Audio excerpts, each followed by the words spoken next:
In the 90s, Joe Matt was famous. He was in newspapers, he was in magazines, he was on TV. Not only was his work shaping the direction of American comics, his influence as an artist was cited by everyone from Matt Groening to Rivers Cuomo. But somehow, by the 2010s, Joe's work was out of print, and he was broke and surviving on day-old bagels. How does this happen? Well, Joe Matt's kind of a mysterious guy, so to get the full story, I ended up interviewing 3 comic book legends who knew him personally. Now, the story I discovered is a complicated one about a complicated man, and it deals with some very serious subjects. So if you're a kid or sensitive to those things, this might be the episode to skip. But for those of you still around, let's go back. Now, if you know anything about alternative comics, you know the name Seth.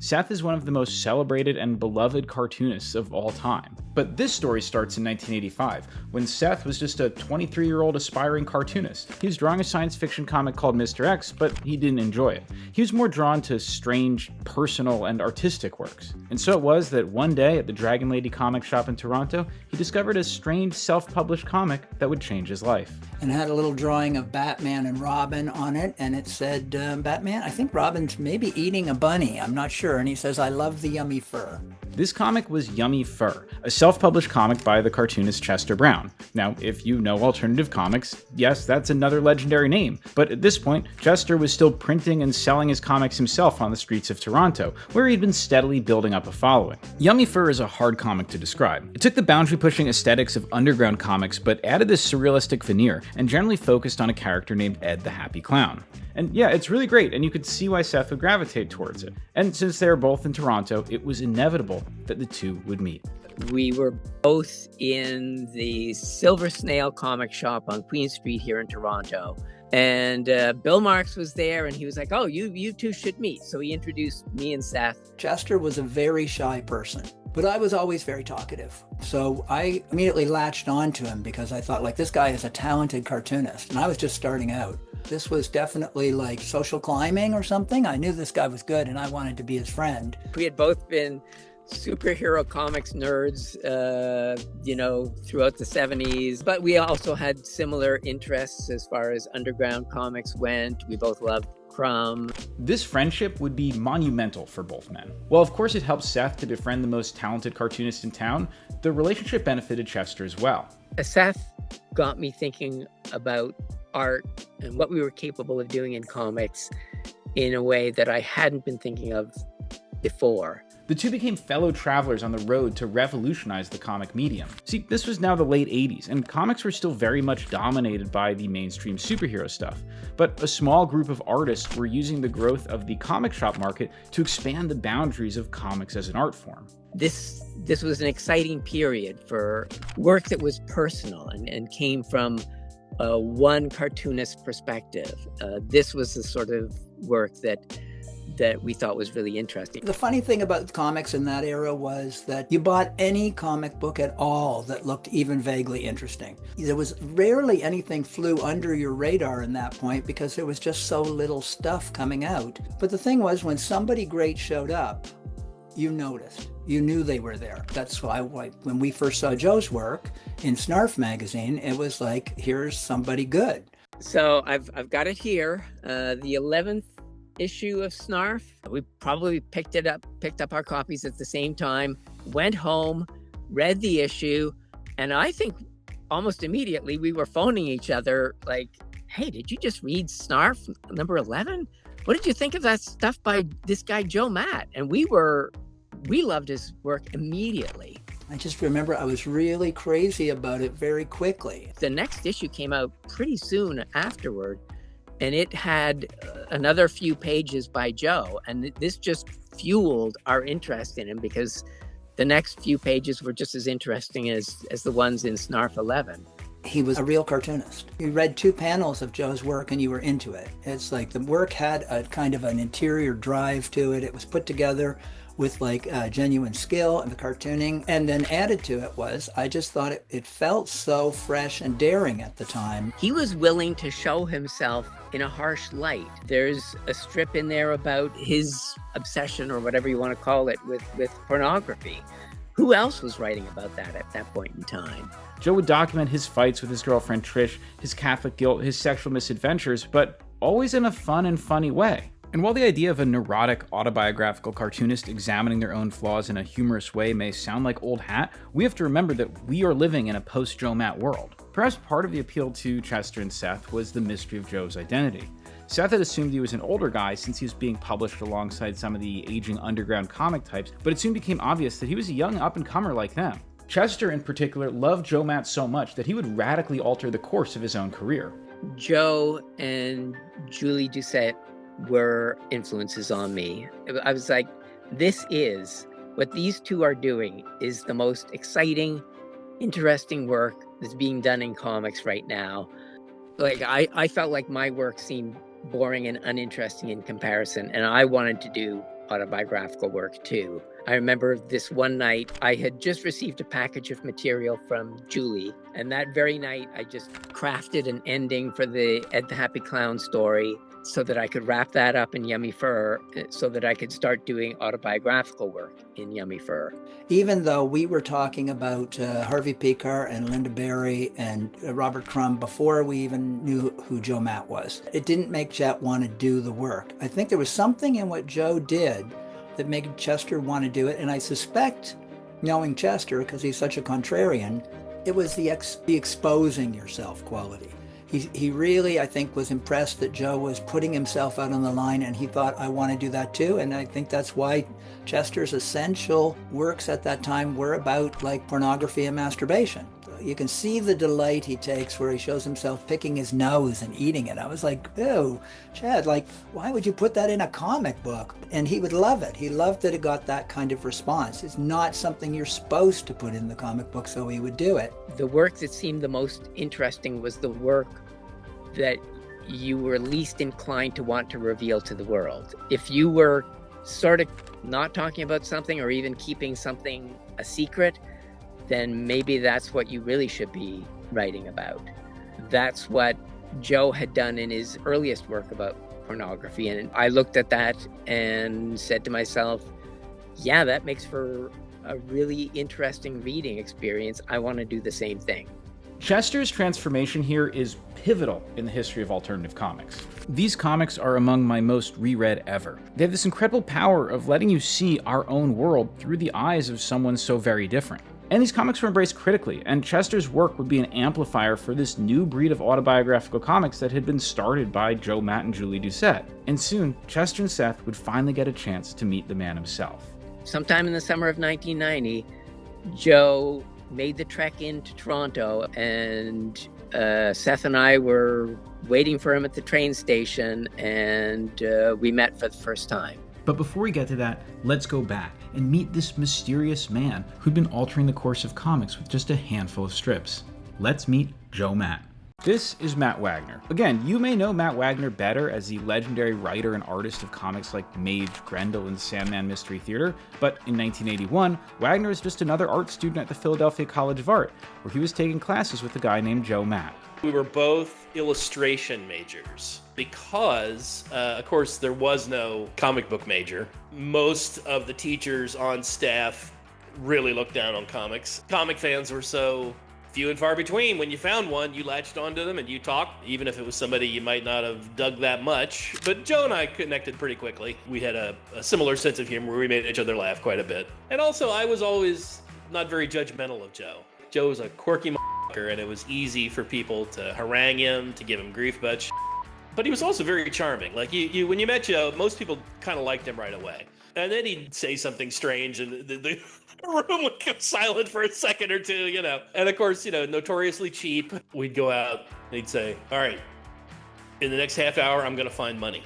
And sure enough, he would walk around just looking and searching. He would find money all the time. Everyone who talks about Joe Matt talks about these two things: his undeniable charm and friendliness, and his unshakable quirkiness and neuroses. He hated riding in cars and refused to own one, and he was an obsessive about comics. But despite this love of comics, his focus in college was actually on illustration, doing these grotesque designs in the vein of Ralph Steadman or Ed Big Daddy Roth. God, he used to go on about how he loved drawing teeth. He loved drawing big, giant teeth. But soon, Wagner found success as part of the first wave of independent comic artists with his series Grendel, and dropped out of school to focus full-time on his comics career. And soon he started his second independent series, Mage, and this success meant he needed help coloring his comics. I would hire that out to my buddies, Joe eventually being one of them. Soon, Joe was doing more and more and would become the regular colorist on Grendel. He had a really great color sense, and it was very bold and methodical. Joe was even nominated for a Harvey Award for his coloring work, and was soon picking up other coloring gigs around the industry. But Joe didn't want to be a colorist, especially not on superhero comics, but he hadn't yet found his calling. Then one night, working at Wagner's studio, blasting music late into the night, he would show the other guys what he'd been doodling in his sketchbooks. That were all full of little tiny panels and little slices of his immediate life. And all of us said, Joe, that's it. That's what you need to be doing, dude. That's the you that you've been searching for. His writing was a caricature in the same way that his drawing was. The inclination most people have is to, pretty themselves up. Certainly, in Mage, the character of Kevin Matchstick's an idealized version of myself. Joe went the opposite direction. There weren't a lot of guys doing that. Soon, publishers were beginning to buy these strips from him and print them. Joe was a professional, if part-time, cartoonist, building a small but loyal following. But his relationship with Wagner would have one other very important impact on his life. Wagner's editor was the legendary Diana Schutz, and she introduced Wagner to her sister Barbara, and they soon started dating and got married. Soon, Joe would start dating Diana's youngest sister, Trish. I eventually moved to Montreal to live with Barbara, and Joe eventually followed me up there to live with Trish. And so we find Joe living in Montreal, of course illegally, but that brings him only a few hours away from Toronto. And so, after he's settled in, he takes the train over to meet his two fellow cartoonists, Seth and Chester. Joe is a unique, sort of odd personality. And of course, I'm an odd person too, and Seth is definitely an odd person. They probably think I'm kind of an oddball too, but I think of myself as a pretty conventional person. The three of us got along immediately, and Joe's interests slotted in with ours right away. A friendship was born, and Joe would regularly take the train into Toronto to hang out with the two. Joe loved to laugh. I think before Joe showed up, if I were to define Chester and I, our relationship, it was essentially a serious relationship. And when Joe came along, that really changed. Joe was bored with serious talk because he was not interested in hearing any kind of talks about politics or ethics or science or history or anything. It wasn't that he was stupid.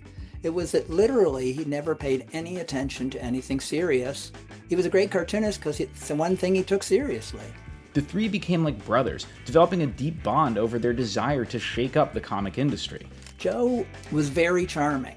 This is the interesting thing about Joe. If you met Joe, you'd love him. And the first week, you couldn't get enough Joe Matt. And then he would start to get on your nerves. It was always a struggle to find a place to eat because Joe, would not want to spend money. Joe had the qualities he always had when we met him. It's just they were fresh, and we were so excited to know him that I don't think we found them off-putting. As time went on, Joe's peculiarities did begin to grate on Seth more than me. His obsessiveness, his neuroses, the qualities that were so charming at first, that are, unconventional, whatever, become obsessive as time went on. So his need to keep saying certain catchphrases over and over again, his constant probing into people. Within a minute of meeting you, he would probably start asking about your sexual history. This was very common, and people were not put off by it, strangely. Most people thought it was charming and frank, but in time, you'd get a little sick of it. Even Chester, who doesn't get irritated by anything, I think he was flummoxed by Joe sometimes that he couldn't just do things, couldn't make changes, couldn't just stop worrying about certain things. I mean, we all loved each other. Even if Joe's stuff started to get on our nerves a little bit, I mean, we still loved him, and we recognized that he was a genius. So, hey, we're willing to put up with Joe's peculiarities to hang out with him because, we love his work so much. And we love him. He was a genuinely sweet person. In a way, this trio became like the kind of comic art school that didn't exist at the time. They shared this goal of pushing the medium of comics to its fullest extent. I think part of the nature of our friendship was competitiveness. which I think is not surprising when you got three young guys who are trying to, I guess, make a name for yourself in a kind of subgenre where the stakes are low. Like, what are you really going to win out of this battle? It wasn't like you were going to become famous or make a lot of money. The stakes were really about doing good work, getting respect, being taken seriously for what you do. And there was only a number of people that might succeed at this, and you wanted to be in that group. And when there's three of you, you want to win. And that competitiveness was just ramping up. Chester's autobiographical comics, which had in part been inspired by Joe, had continued to bring him great acclaim, getting him 4 Harvey nominations and the award for Best Cartoonist in 1989. Then Seth, who'd been having great success as an illustrator, finally launched his own autobiographical series Palookaville, which was also well received. And so in response, Joe's strips grew more daring, more inventive, and more ambitious. You can see the progress in Joe's work from that kind of amusing autobiography into like genuinely dour material. Joe moves from single-page gags to multi-page stories, like his 9-page mini epic about his sex addiction. Of course, soon after, he's back to one-pagers like How to Quietly Take a Shit. Then he goes back to his strip dealing with his father's heart attack and his compulsive spending on toys, and then back to how he and Trish share their bodily smells with each other. The most troubling aspect is, of course, the physical violence in his relationship with Trish. The conflict between them is played for laughs, with exaggerated facial expressions and body language, but it's also impossible to deny that what we're seeing here are serious depictions of domestic violence. There's this contradiction to Joe Matt's work, where he's dealing with these troubling subjects, but it's incredibly readable. It's hard not to laugh at the way he depicts these things, but then in the back of our minds, we know this isn't fiction. These are real people and real occurrences, and it creates this kind of friction in the work. His strips keep growing longer and more interconnected, pushing at the boundaries of the one-page format that had come to define him. Seth and I were encouraging him. We were saying, why do you need to hold yourself back by just keeping everything on one page? Let the story flow as long as it needs to. Like, if you start a series, you don't have to limit yourself at all. So, egged on by Seth and Chester, Joe would begin work on his own original comic series. Distinct from the Cartoon Diary Peepshow one-pagers, this would be a regular 24-page comic. Joe quit his job coloring and devoted himself fully to this issue. And, after weeks and months of work, Peepshow #1 was ready. Joe showed us the book before it was printed, and I'm pretty sure Chester and I had exactly the same reaction, which was this was one of the greatest things we'd ever read in comics. We thought Peepshow #1 was amazing. Well, he had just, by that point, totally realized his vision. And by that, I mean both narratively and artistically. I think you see, like, the Joe Matt we think of coming to life. The difference between how he's drawing in the diary strips and how he draws in Peepshow #1, like, it's night and day. His art was so precise. The precise rendering really put you in a time and place. It established a setting that you as the reader felt very engaged with and very comfortable in. I do believe that Joe's great talent was in, like, just his natural born storytelling ability. And I do believe that when he starts doing Peepshow as a comic, that's when the door opens up for that talent. But there's another element to Peepshow #1 that can't be ignored. Trish wasn't keeping it a secret from us that she did not want to be in the strips. But not only would Joe include Trish in Peepshow #1, the plot of the issue is about how Joe has a crush and tries to hook up with one of her coworkers. She would only find out about this when she read the issue. And Joe intentionally makes us aware of it. The final page of the issue is Trish trying to peek at the artwork and Joe hiding it from her. There's this uncomfortable metafictional component where we know that the charming, funny, entertaining work we just enjoyed is going to cause real harm to both the author and his girlfriend. We just knew it's like you're slitting your own throat with this comic. This was always a quandary when you were talking about autobiography too, which is, what are your limits? Chester was very set on the idea that, like, you need to be concerned about other people's feelings. But Joe really was like, if you want to do good work, you have to tell the truth. And on some degree, he was right in that it made it a great first issue, that he was willing to, like, throw Trish under the bus for it. But it certainly wasn't good for his life. I can tell you why he should have been dishonest. Because being honest broke up his relationship with Trish.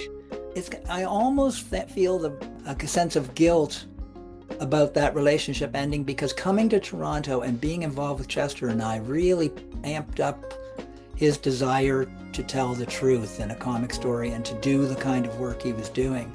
I wonder what Joe would have done if he'd stayed in Montreal and married Trish. And I'll put this immodestly, which is that I think Chester and I were really concerned with making art.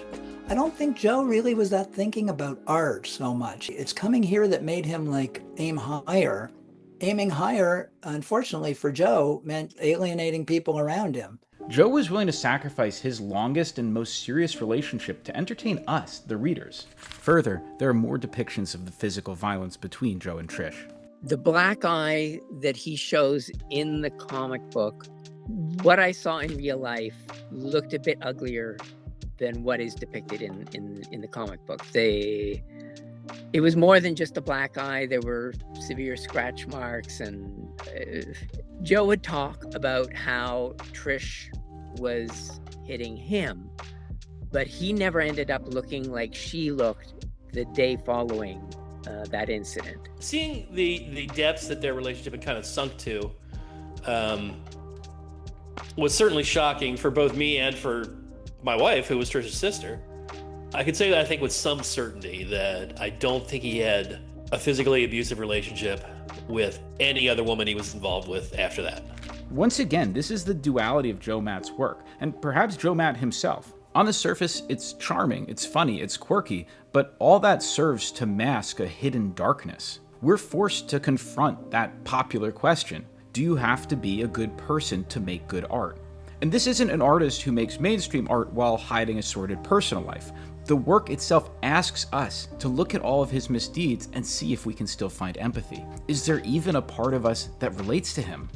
Not every reader is going to want to engage with those questions, and that's fair. But for me, it makes it an incredibly invigorating and in ways challenging work. The second issue of Peepshow documents the disillusion of his relationship with Trish, but once again, it has this startling final page. After 24 pages of their 4-year relationship dissolving, he recounts a single happy day early in their relationship. Like, this is pure comic making to me. The power of the juxtaposition of imagery. It becomes harder and harder to deny that all the jokes, the gags, the exaggerated expressions, they're masking what is in reality a very serious work. Even though you won't see it much in there, he's looking at Spiegelman. He's looking at Maus. Maus was like a Bible to Joe. This seems odd at first, that Joe Matt's favorite book was a memoir of the horrors of the Holocaust. How do we reconcile that with this book that's about a sad sack and his problems with women?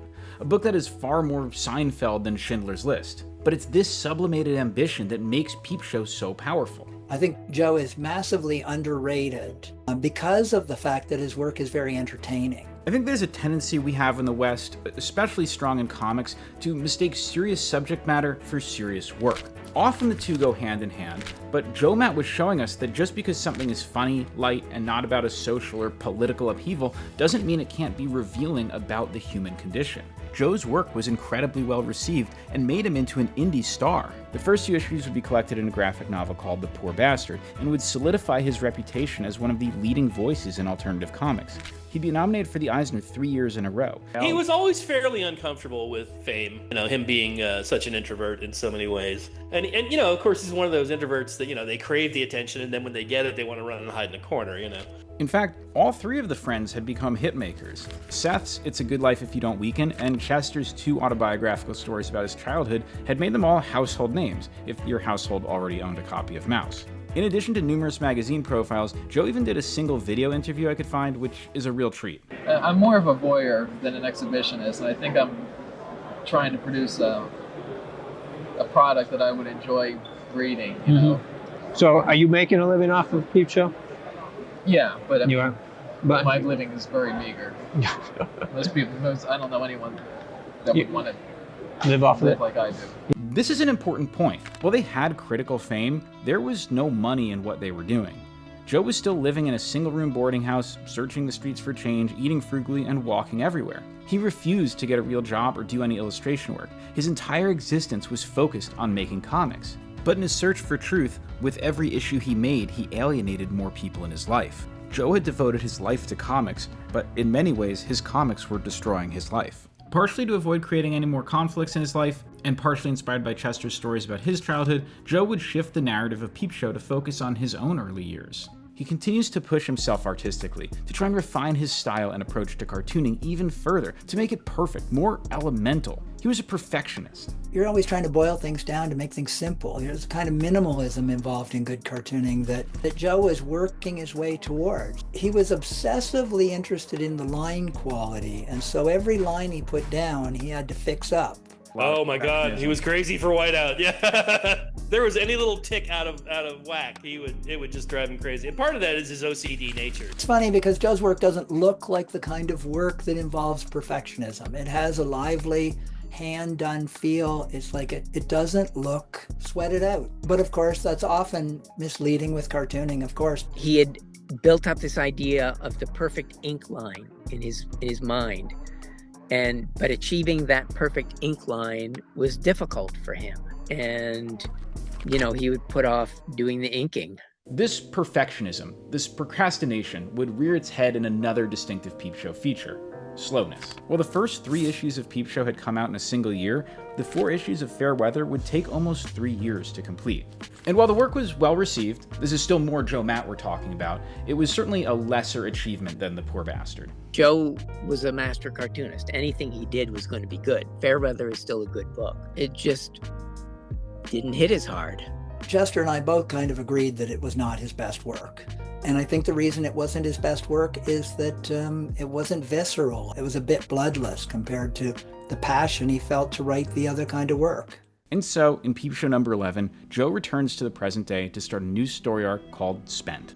Well, one would have thought he could not get deeper as far as dealing with the porn stuff goes, but he did with Spent. He's really dealing with his obsession there. What he's doing is dramatizing his life to uncover deeper truths, try and look deeper into himself. Because, of course, a big part of autobiographical comics is self-psychoanalyzing, is to really kind of dig deep into your demons and not have to pay a therapist. Which, of course, greatly appealed to Cheapskate Joe. Really, only 3 things happen in the issue, and they're all played as light comedic scenes. Joe argues with Seth, he has flashbacks to an early challenge relating to a girl, and he goes and meets his porn tape dealer. But as we assemble these 3 scenes in our heads, we realize that Joe is preparing to do another exploration of his sex addiction, but this time with far more maturity than he'd done in the Cartoon Diary strips. There are these moments in this where the juxtaposition of images is so strong, it becomes hard not to want to just reread it over and over and analyze what Joe is doing. Like single sequences like this of looking at a girl, being glared at, and then meeting with a friend who talks loudly and objectifies a girl he just saw on the street. This was years before it was mainstream to talk about masculinity or the effect of pornography on men. To me, what we're seeing here is Joe trying to use the cartoon medium, to use light, fun comedy, to say something that we as a society were not yet ready really to put into words. And of course, by this point, it's not just funny and readable, it's downright gripping. Which book is his masterpiece? The Poor Bastard and Spent are both amazing. Spent is his greatest work, without a doubt in my mind. If I were to make a list of the greatest comics ever done, Spent would be very high on that list. But by the time he was doing Spent, I think that the Joe I was talking about earlier has changed in that this is a serious artist now. This is a guy who's making real daring choices to make real art. I mean, people like that issue where he spends the whole issue dubbing the videotape is just bravura cartooning, that is bold storytelling. Seth is referring to issue 12, where Joe spends the whole issue editing his porn collection by using 2 VCRs to just cut the guys out of the videos, interspliced with the evolution of his relationship with pornography. It's just him in his room, taping pornography. It sounds dull, but it works. Joe knew how to make material like that work. The daring storytelling choices go further. In issue 13, the entire comic is one 32-page argument between Joe, Chester, and Seth. Once again, something that should be supremely boring is funny, entertaining, human, and amusing. It's like with each issue, he's challenging himself to make increasingly boring subjects interesting. But just as Joe's artistic achievements were ramping up with Spent, his output was slowing down. It would take nearly 4 years for issue 14 of Peepshow to come out, and in many ways it feels like an epilogue. It's 25 pages about how unable he is to work on his comic, how he's consumed by pornography and then consumed by the guilt of not producing work. He's agonizing over every storytelling choice, arguing with his publisher about money, rereading earlier issues of Peepshow and lamenting the creative choices he made, and of course, still pining for Trish. And after that issue, things only got slower. At a certain point, I remember him saying, "Oh, I've only got 7 pages left to draw for Peepshow number 15. And then I remember for the next year or two, every time I asked him, he said, "Oh yeah, I only have 7 more pages left to go." And, you know, for a brief period there, he had the goose that laid the golden egg. He had that HBO option on the table. That's right. In 2003, on the heels of the success of Harvey Picar's American Splendor movie, HBO optioned the rights to turn Peepshow into a TV show, which brought Joe from Toronto to live in LA. But the minute I entered the realm of trying to make this show, I became a control freak, and I was very difficult to work with. Like many TV projects, Peepshow didn't go anywhere. So for a while, he was distracted by that. And then, of course, you know, as most creators know, once you slow down, that's an avalanche. And the longer it goes on, the harder it is to sit down and do anything. And I do believe that he was in that terrible state where you sit down at the table and the thought of just drawing a panel seems like too big of a task to even start. Joe was stranded in LA, far from the friends and life he once knew. While he was by all accounts still a charming and friendly guy, this situation let him indulge his most obsessive habits. I mean, Joe really was like an obsessive, like, porn addict. That's not just a gag in the comic. He really was. I mean, he would waste all his time masturbating. He went through a lot of online research for sexaholics, people that just masturbate obsessively. And by obsessively, I mean 11, 12, 14 times a day, you know, to where you know, your Johnson's bloody. And certainly he wasted his life masturbating. It's like, that's not what I would want on my gravestone. I was going to say, if I could talk to my younger self, I would tell myself, don't get started watching pornography. But added on to that is, I think he lost that youthful desire for whatever it was we were going for. At a certain point, Joe had achieved the small goals that were offered. He was like, what everybody knew who Joe was in the alternative world. People loved what he did. He was respected. There was no money in it. And I think he felt angry about that there was no money in it. Those books, as lauded and critically praised as they were, just didn't sell a lot. He just didn't make a lot of money. And when you're doing all this and you're pouring your whole heart and, you know, unveiling the deepest, darkest corners of your soul, and the sales response is kind of like, meh, it's hard to get the gumption up to keep going. I'm still living in a room like a 20-year-old art student. And I live in a room where I'm not even allowed to have guests. So I cannot even have a girl over here. And I'm 56. So I'm trying not to sound too pathetic, but I have made a lot of poor choices in my life. I think he was racked with guilt that he wasn't making the work, because he was like a cartoonist to the core, and he wanted to do the work. If you've crafted a life where all you do is like sit around all day, drink coffee, go out, ride your bike around and come back to the apartment, well, if you're happy, well then bravo. But Joe was not happy. Again, I would always kind of hang up the phone or get off of Messenger with him and just be struck with the conundrum of, God, on one level he's so fun to talk to. And we fall into a rhythm where we're again back being these enthusiastic young nerds, and yet just so saddened that his life had not worked out in the ways that he had hoped and that we all saw could have easily happened, and yet you just couldn't, or I couldn't anyway, talk him out of his miasma of inactivity. These lottery tickets are from the past. But these like $20 tickets, these are from countless thousands I pulled out of trash cans. But all this was a desperate gambit to try to win $1 million or $5 million, which would have bought me a house. I thought somehow in my life I would have a house, and if I had a house, I would have this stupid stuff there. If I had a house, this would be in the kitchen on a shelf. but it's tragic. It's tragic that I never got the house, or I don't want to talk about it.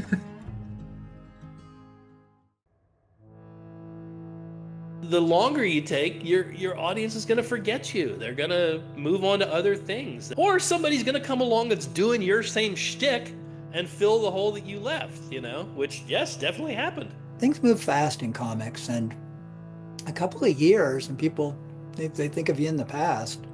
I understood why they weren't talking about him. It was because he wasn't producing any work, but it was like people forgot about him. Ironically, it was during this period when the autobiographical graphic novel finally gained mainstream acceptance. But while other cartoonists became bestsellers with work downstream of Joe's influence, Joe himself was nowhere to be seen. At a certain point, Seth gave up hope. He's like, Joe is never producing any more work. That's it. I had stopped lecturing him about stuff, and in fact, I had entered into a phase, which I'm grateful for, where I would get on the phone with him and I would say, don't get on the treadmill. I mean, like, we're just going to have a good phone conversation. And I had just accepted the fact that Joe was never going to get it done, which was a heartbreak. I always had hope.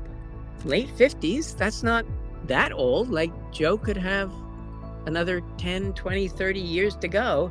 He could still produce. Why not? I was out with my wife for like a really nice fancy dinner in this high-end steakhouse, and I was just having a great time. I did not know that sitting at home on my message machine were messages from Chester and from Kevin, who was Joe's good friend, telling me that Joe was dead. Kevin phoned me up and told me that, Joe had been found, dead in his room. It was a totally unreal experience. I remember coming up the stairs from my studio, and I just said to my wife, like, Joe is dead. It's one of those moments that seems so unbelievable. And I felt a kind of terrible guilt that Joe was dead at his desk in his room, undiscovered while I was sitting in that restaurant having that birthday dinner.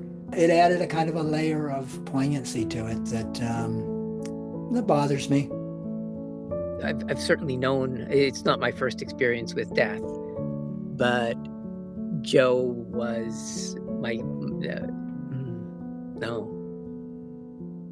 Well, it was a hard thing. Perhaps even sadder, there were other revelations after his death. I found out that he had been having chest pains at one point, and he just wouldn't do anything about it. He wouldn't get on medication, because of course medication costs money, and he thought just walking and biking everywhere would handle it, and it didn't. Yeah, and everything was, Jesus, man, everything just came back to being a fucking cheapskate. But in the wake of his death, as his friends cleaned out his apartment, they made a remarkable discovery: a nearly complete issue of Peepshow 15 with just 4 unfinished pages. It was Sammy who phoned me up and said, there are these 4 pages that Joe was doing for Peepshow number 15. I'm talking with Fantagraphics, and we need someone to ink them. And how would you feel about doing it? And obviously it made sense for it to be either me or Seth. My style is a little bit closer to Joe's than Seth's is. So I think it made sense for me to be the person who did it. And so Chester inked the final 4 pages of Peepshow 15, and in 2024, 17 years after Peepshow 14, there was one new final issue. I loved being able to read some more new material, the last new material I was going to be able to read by Joe. I think I read it without any kind of sad feelings. It was just a great, funny, terrific issue. It was like, but I was super aware as I closed the last page, closed the cover, that I would never be reading a Joe Matt comic again in my life. And now finally, Fantagraphics has released a collection of all 15 issues in this beautiful hardcover. It's absolutely the best way to read these stories, and I hope we see more artists get their work collected in this format. I believe that Joe's work will be considered important in the history of comics. I do believe that Peepshow is an essential work of the period. And it's like the work that's being done now is partly because of work Joe did. These posthumous volumes that are coming out will solidify the role he had in defining autobiographical comics in a way that was different than Crumb and Picard, but in a way that was ultimately more charming and I think more accessible as well. Let's hope that this brings more fans to Joe's work. He was an amazing cartoonist. He really was a genius. He was a genius cartoonist. In other ways, maybe he wasn't such a genius. His impact on me is enormous. It's beyond his work, and of course his person as well. You can't surgically remove that at all at this point. It'd be like whoever I was going to be would be somebody else. I think about him every day, and I'm very aware that like a relationship continues with the dead. As you get older, like more and more people in your life die, and they don't vanish. You continue to have like a kind of a strange, ongoing relationship with them, but it's one-sided. Like if Joe were still alive, I wouldn't be thinking about him as much. Now I would like to talk to Joe more. I would like to be kinder to Joe. I would like to have had more of the relationship we were going to have that I don't know what that was going to be about because it won't happen now. Joe is a sort of presence when Seth and I are together. We certainly still talk about Joe a lot. It's funny, we still laugh about him, and probably there's never a time we're together where he doesn't come up. Thank God Seth's still in my life. One of the brothers might have gone, but Seth's still here. I know this may have sounded like a big ad for Joe Matt, but I really want to use my platform to push for a reappraisal of Joe's work and encourage you to pick it up, because I truly believe Joe has made a book that belongs on your bookshelf, right up there next to Mouse. Thank you guys so much for watching. Thank you so much to Chester, Seth, and Matt for taking the time to speak with me. They all took the time to give long interviews about someone else's work, so please consider checking out their work. I'll have reading guides for each of them down below. Thank you to Eli Schwab, who interviewed Joe a few times near the end of his life and shared that footage with me. Thank you to my supporters on Patreon. I ended up walking away from my sponsor on this video. I just didn't feel comfortable with them, so this only exists because of you guys who support me on Patreon. This video was a labor of love. I know it's not going to get as many views as a video about Spider-Man or something, so if you made it this far and you enjoyed it, it really does help if you like, comment, share, hype, whatever that is, and share it with a friend or post it on social media. Thanks so much, and I'll see you soon.